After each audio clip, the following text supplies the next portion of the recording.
Alright, so we're lacing hardwoods here. I am tongue and groove setting this. However, this is a lace in, and I'm trying to keep a channel set in here so that my opposing pieces can be tongue set. So there's a lot of hardwood and flooring installers that would normally rip this groove off and then just top set it and let the groove float. Over time, that can create a pressure area on this edge, and it can lead to cracking on this piece all the way through. However, if you keep a common pressure area up and underneath it and you don't allow it to float, you don't run into those problems with squeaking and with cracking on your floors. So what I ended up doing is I set my saw with like a 3% bevel. Flat is here.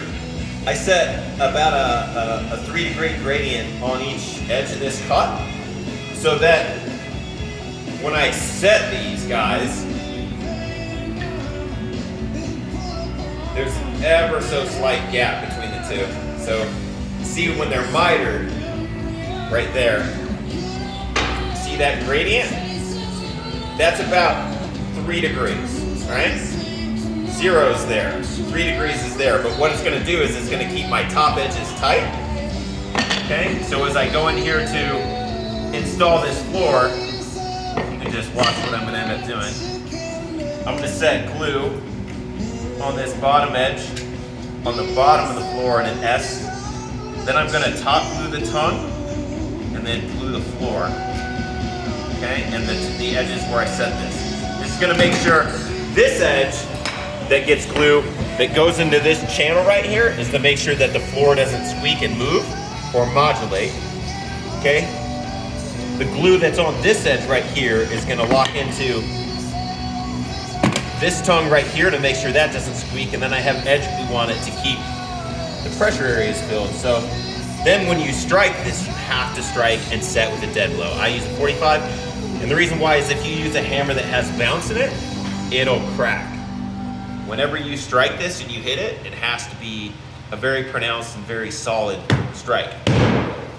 Because when you strike it, it's gonna spread the hardwoods right here. So you'll get a spread gap. So I'll do this next one here, same. Okay. So you can see I chipped out the track that's gonna be tongue set here, but I did not pull it all out because I want this next piece that goes in here to be able to have a tongue to lock in to glue this floor together, right?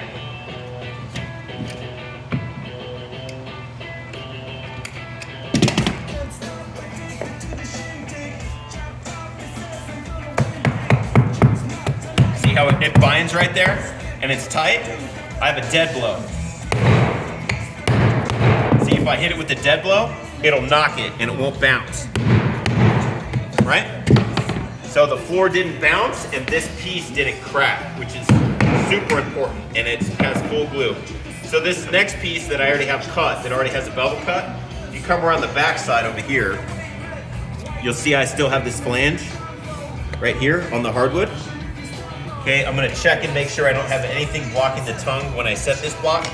And then all I'm gonna do is I'm gonna take a pair of linemen's and I'm gonna peel this guy back right there, and then I'm gonna put wrist pressure on it, and I'm gonna fold that thing off right there, just like that, okay? So that when I put it in, it'll like lay down flat. So now I'm gonna tongue glue this guy, like I showed you how to do the other ones. I'm gonna heel glue it here, glue there, there, and there, okay? So now, dead blow again. Remember, it was binding right here, right? See how when I hit it with the dead blow, there's no cracking and it's tight set, right? Okay, then your next piece that you'll bring in, you'll literally bring it in and you'll mark it in the hole. You're not gonna use a tape measure, and then you'll just mark it line to line. You'll run it over to the saw, and then you'll make a cut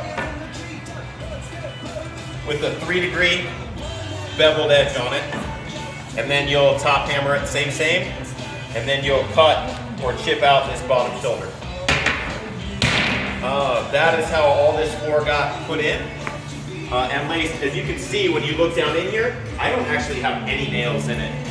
And it's laced in and it's glued in. I am gonna put some nails in it just in case, just to hold it, but it's glued. There's a tremendous amount of glue. There's not any nails in it, and it won't squeak. And I could actually set it like that because it is tongue and heel set, right? And it's pressure set, so this floor isn't going anywhere. Anyway, that's how I lace hardwoods. Appreciate you watching.